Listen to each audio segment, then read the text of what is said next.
and welcome to another episode of Collecting History here at Villa Finale. Today on Collecting History, we're going to talk about L'Inconnu de Seine, the unknown woman of the Seine. Let's begin talking about death masks. Why were death masks made? Death masks were made to capture the facial features of well-known people, such as artists and royalty. Here at Villa Finale, we have a copy of what we believe to be Napoleon's death mask, and that is right over there.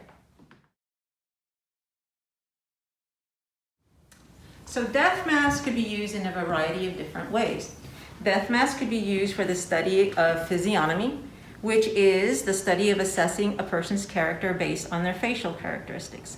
Death masks could also be used to identify the dead, which is the case in our story today. This is the story of what I believe to be the most famous death mask ever made, one that many of you may have kissed. Let's go back in time. It's the late 1880s in Paris, and authorities have been called to the Seine River. It turns out the body of a young lady was found dead in the river. Authorities take the body to the Paris morgue where it is carefully studied. It turns out that the mortician in charge has determined that the woman is about 16 years old. And further, he finds no signs of trauma on the body. Therefore, he determines the cause of death to be a suicide. Now, this mortician wants this body identified, so he goes ahead and has a death mask made of the young woman.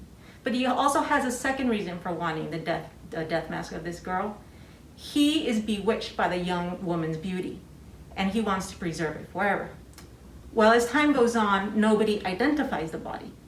L'Inconnu's death mask, as she became to be known, is reproduced and spread all over France.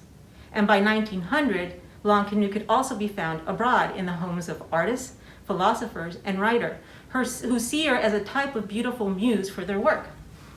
And I have here what her death mask looked like.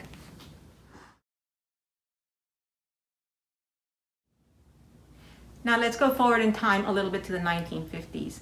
This was a time that an Austrian doctor named Peter Safar was working with a Norwegian man who manufactured medical devices, and he was also a toy maker named Osmund Lerdahl. It was to make the first CPR mannequin ever. Well, it was during the time of the project that Mr. Lerdahl decided to visit his parents' home. And while he was there at the home, he discovered that his parents also had a copy of L'Inconnu de Seine. And it was then that he became inspired to use L'Inconnu's face for the first ever CPR mannequin, which became Rescue Annie.